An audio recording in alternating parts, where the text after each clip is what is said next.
Welcome back, Social 10. And welcome back. We did miss you. We certainly did.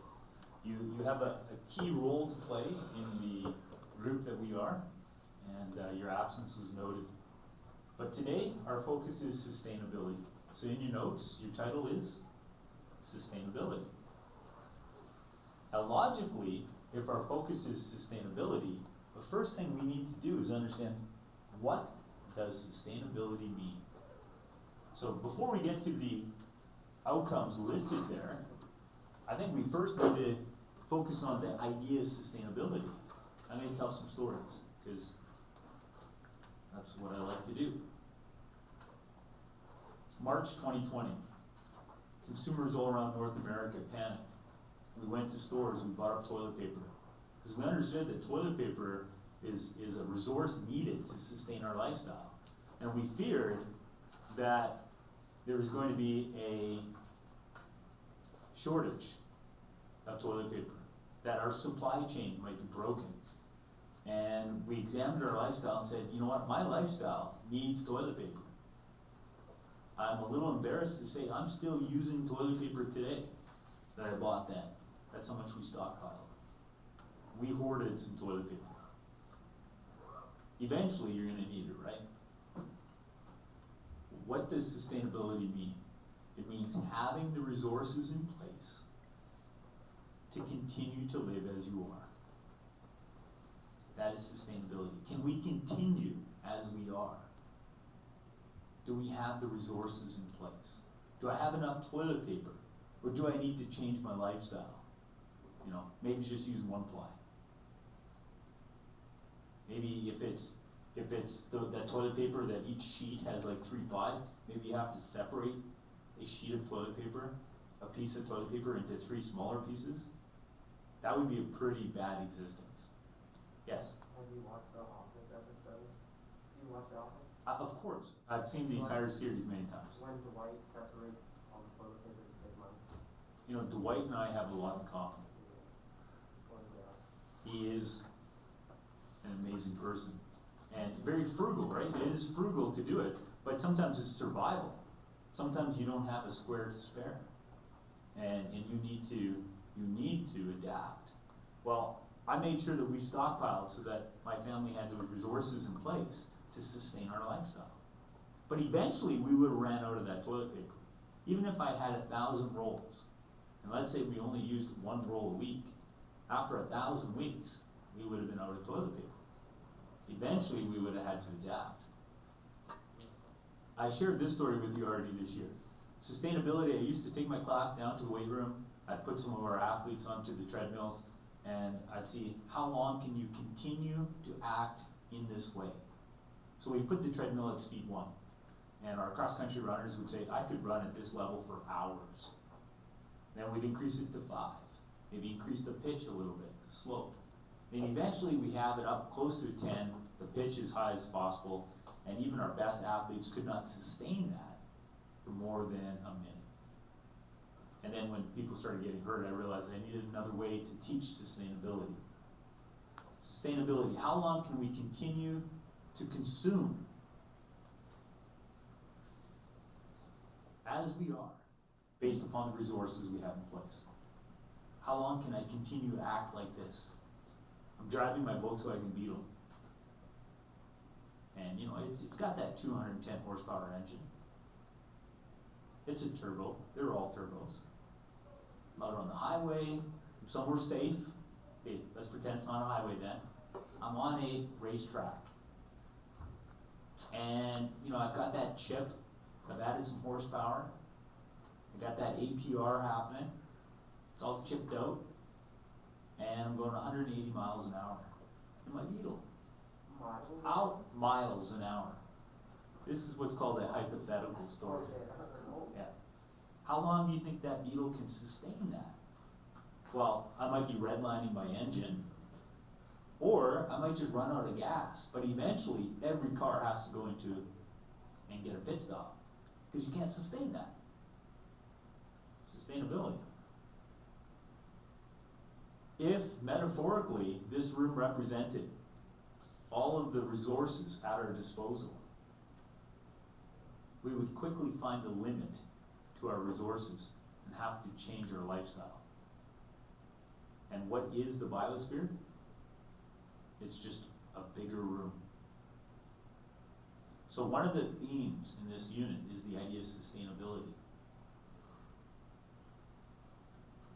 And I need you to understand what the term means. Sustainability means, can we continue to behave as we are? And for how long until we need to adapt? Now looking ahead, just looking ahead a little bit, skipping over some stuff, one way to measure sustainability is ecological sustainability. Ecological sustainability means that based on long-term perspective, how long can we conserve the productivity of the water, the soil, the ecosystems that our life rely upon, our health relies on. You know, there is an argument being made that, you know, the earth does replenish itself. So there is a lifestyle that we could adopt that could be measured as sustainable. But is our current lifestyle that? When you look at our ecological footprints, the answer quickly becomes no. That we are using up finite resources. So, what are the main finite resources that we're using? I call it the lifeblood of the modern economy. Maybe a little less than at the beginning of my teaching career, but it still is our lifeblood, and it is oil. Oil is the lifeblood of the modern economy, and the problem in terms of sustainability is it's a finite resource. We're not making any new oil, is what a lot of people say, right? We're not making any new. There's no more dinosaurs dying. So how can we sustain a lifestyle where we're addicted to a finite resource? We're addicted to oil. It's our lifeblood of the modern economy. It's the building block of so many products around us. How can we sustain that lifestyle? Well, we can have a blood transfusion and change the building block, but that creates more complication. Even electric vehicles use oil in the production of the car. And many of those electric plants right now, they're running on coal, which will create just a new issue. So we have an essay coming up that looks at the flaws, and that contemporary globalization has just like further exposed our flaws. But one of the possible ideas that I presented to you was that once we can overcome ignorance, then our greed may actually become a viable building block to create a sustainable future. And this is why we write essays, is then we begin to process the events around us, looking for either evidence or arguments that support or maybe criticize or refute our position. Well, this week in the news, Honeywell, a corporation from America, whose existence is based upon profit, Honeywell has announced that they're turning low-grade plastic waste into high-quality oil. And for me, this is a what kind of moment. First thing I wanted to do was buy some shares in Honeywell. Speaking of shares as an aside, remember that discussion about Penn stock? Guess what stock dropped 20% yesterday? Penn. Guess who sold his Penn stock earlier this week? I did. Suckers. I saved a lot of money by selling. But anyway, back to Honeywell. My first thought is, man, I want to get in on this, right? That this has a huge potential. Honeywell can make billions, maybe even trillions from this.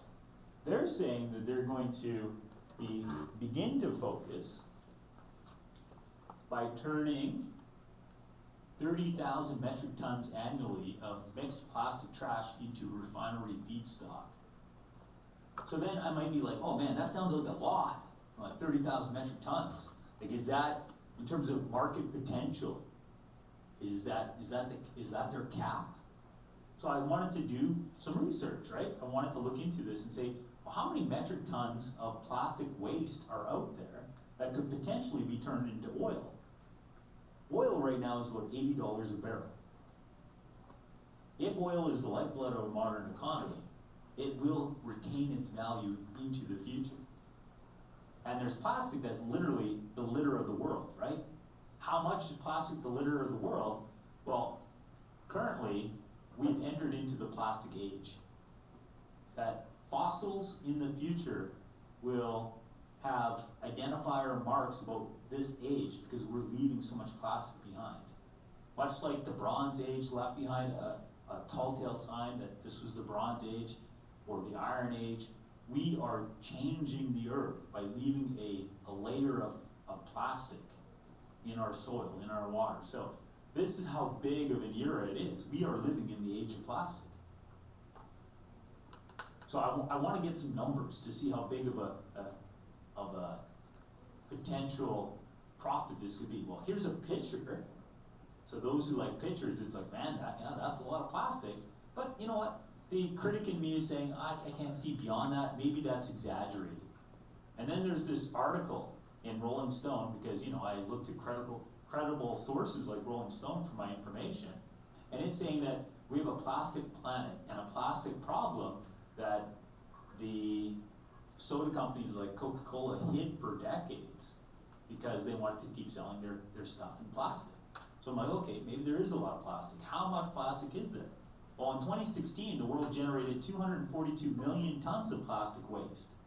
So going back to how much these guys are doing, 30,000 metric tons, now we're talking about 242 million tons. So what Honeywell is getting started is just the beginning of a revolution, changing plastic into oil.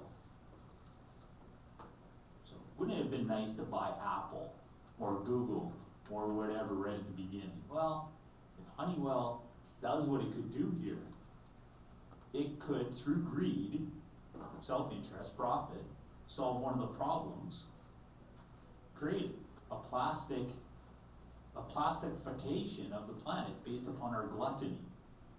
Because we're gluttonous, because we're consumers, we're leaving behind an externality, a layer of plastic that is literally the death of birth for many organisms within our biosphere. And who's solving that? Not government carbon tax. I'll just not pay my taxes. I'll just hide my income. The best way to solve this is for someone to see how they can get money from solving it. Capitalism is the answer. Greed is the answer. Because greed is human. Globally today, there's about 3 billion tons of plastic. About 6.3 billion tons of that is trash. That's a lot of plastic. This is a huge industry. At least 8 million tons of plastic end up in our oceans every year. So, compassionately I might be saying, well, this is the right thing to do because I don't want animals in the ocean to think that they're eating a jellyfish, but they're actually eating plastic and then they die. So part of me is maybe romantically or sympathetically saying that it's the right thing to do. We can make a profit, but we can also clean the oceans for the aquatic animals of the earth. But honestly, we need to be thinking of ourselves. Our clothes, our medicine, our dust, our cosmetics, our food, together they combine to the fact that every day we're ingesting, inhaling, and through our skin absorbing plastic. And what does that do for us? I might look at some of these things like stress and inflammation and say, okay, my toe's inflamed, I'll eat some cherries and that'll be better, but I certainly don't like that. That as a consequence of our addiction to plastic, we have an explosion of cancer. 1 in 2 men, 1 in 3 women. So we have a little video clip here saying, you know what? We're actually breathing in plastic right now. That's us. Plastic is all around us. Man, I should have put that on loop. I had it on loop earlier. And then it's just like, man, we could watch that for the rest of the class. That's fun. So, the argument being presented to you is we live in the age of plastic, the age of oil. Oil is finite. And therefore our lifestyle is not sustainable long-term, unless, right? Unless. Yes, oil is finite, but what if we can take our plastic that was made from oil and repurpose it back into oil? If we can be creative enough, then maybe we can continue this paradigm. We'll adapt. We need some reform, but we don't need to completely have a paradigm shift.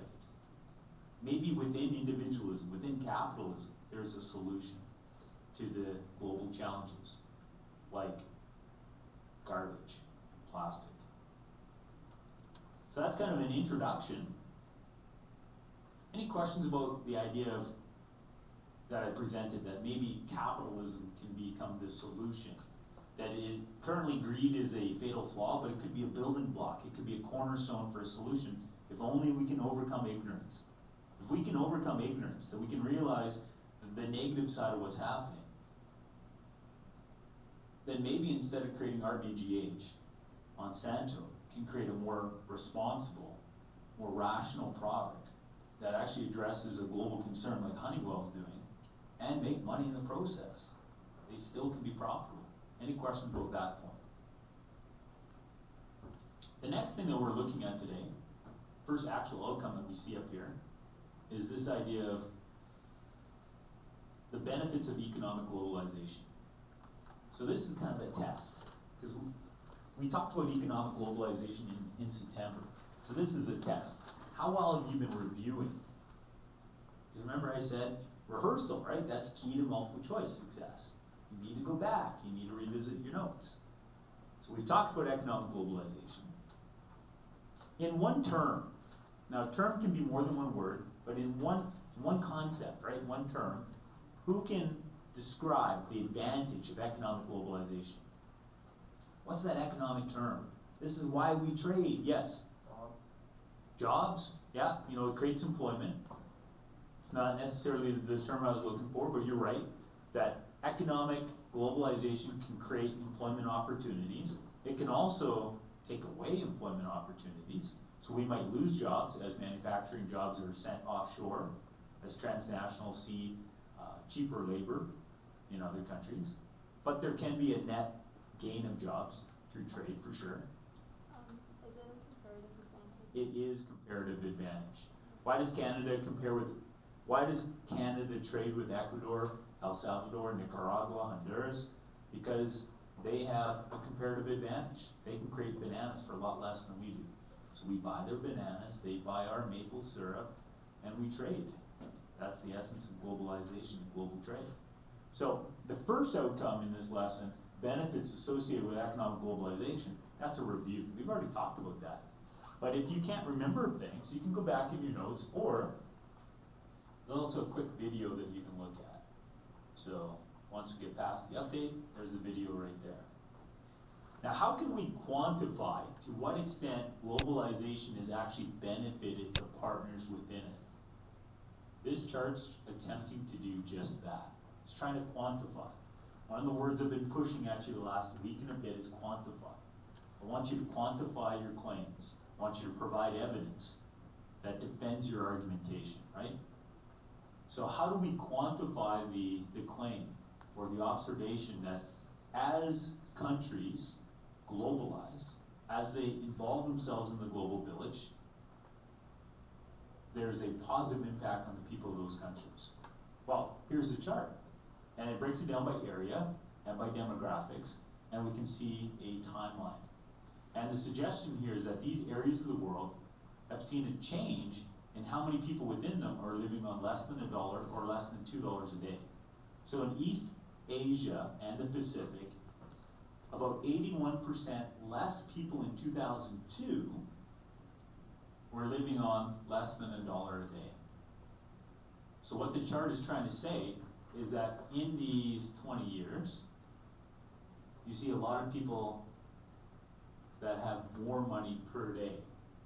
And that's explicitly said. What we can infer is that they're suggesting that what has changed in East Asia and the Pacific from 81 to 2002, they've become more globalized. They found their niche in the global economy.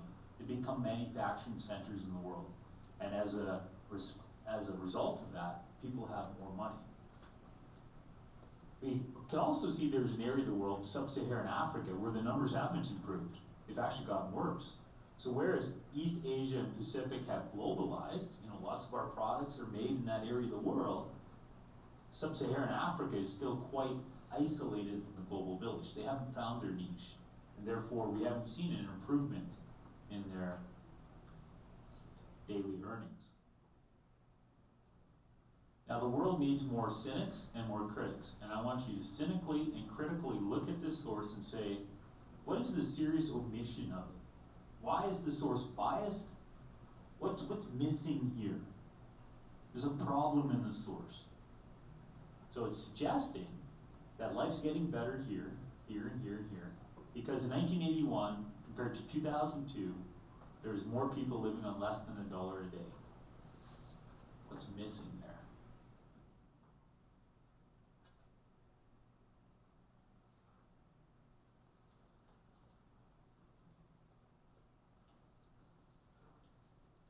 Now, I did promise you a lot of essay time today, so I don't want to.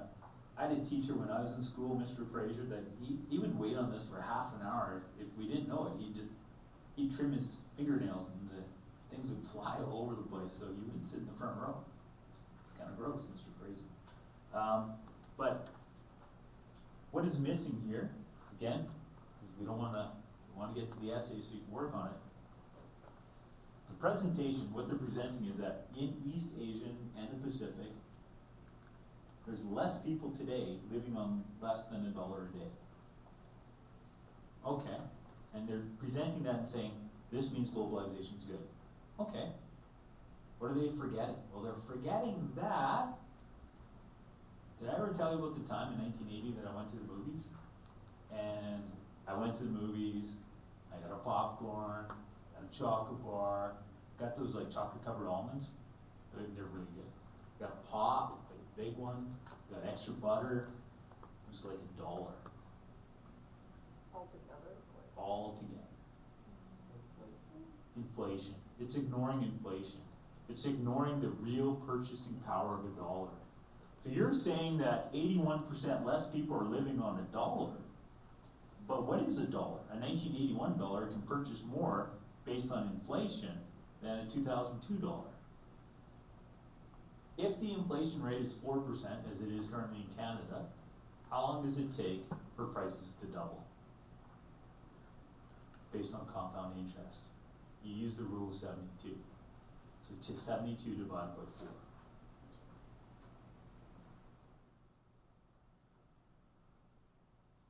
18, right guys? So in 18 years, prices will double. Well, this is more than 18 years, and 4% inflation might be high, but if prices are doubling, then less than $1.81, we actually have to look at this for a comparable number. It's still improving, but it's not improving as drastically, right? So real purchasing power of the dollar is what's being ignored. That's just an exercise back in an A1, breaking a source down. Although the source is attempting to celebrate globalization by presenting the narrative that as areas of the world find their niche in the global village, the citizens of those areas will be rewarded by having more dollars per day. What is being ignored is the real purchasing power of those dollars because of the reality of inflation. That's the omission of the source. And if you get that, then maybe you have a future in business and commerce and economics. And we need more people in those areas. Now, we have a video that you can watch the negative effects of economic globalization. We don't need to watch the video. We've been talking about it for 2 months. Negative consequences of economic globalization, how would you quantify that? How would you measure that? So Mr. McBride has some shoes not made in Canada, jeans not made in Canada, hoodie not made in Canada. What's the negative impact of me buying global goods? How do they get to Canada? There's a cost to the biosphere. There's an ecological footprint attached to the transportation of global commodities, right? That this, even through containerization, even on a container, there is a cost for me buying globally. And that's just one of the many negative effects of economic globalization. Others would include, the implosion of our manufacturing core as our jobs are sent offshore to transnationals can exploit third world countries, as we saw in some of those sources earlier. Other negative side effects of economic globalization could include, that manipulation of third world countries' politics, that creation of banana republics. We've seen cultural contamination and assimilation. So we probably have a big list there. If you don't have a big list, guess what I'm suggesting you need to do?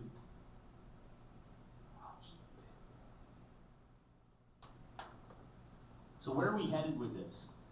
On Monday, I'm going to get you to be introduced to some of my friends. I'd love them to come in, but we still have COVID, they're not allowed to come visit you.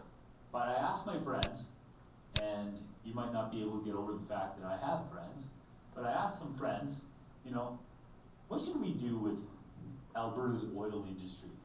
Should we expand? Should we close it up? Because there's pressures federally to close it down, right? There's pressures provincially to expand it. So I asked some very learned friends of mine, and on Monday you're going to read their opinions, and then on Monday you're going to give me yours. That's where we're headed. So as we look at the topic of sustainability, we're going to make it relevant provincially by looking into the oil industry. That's something I want you to think about over the weekend. Before we have time to work on the essay, do you understand what the word sustainability means? Understand that it can be measured ecologically. It can also be measured environmentally. It can be measured by how many rolls of toilet paper I have. It can be measured by how long I can pin my car at 180 miles per hour, how long I can run at the speed of 10 and the slope of 10. But the concept of sustainability is key to this unit, because what we're talking about is, do we need a paradigm shift? Do we need to rethink the cornerstones of modernity? Is individualism working, or is it just making our flaws more apparent? So, we have 40 minutes left. Please work on your essays. Call me over if you need help dissecting your old essay. Call me over, yeah, you're gonna need some help, I get that. Call me over if you need some help with your analysis, thesis statements, and all those good things.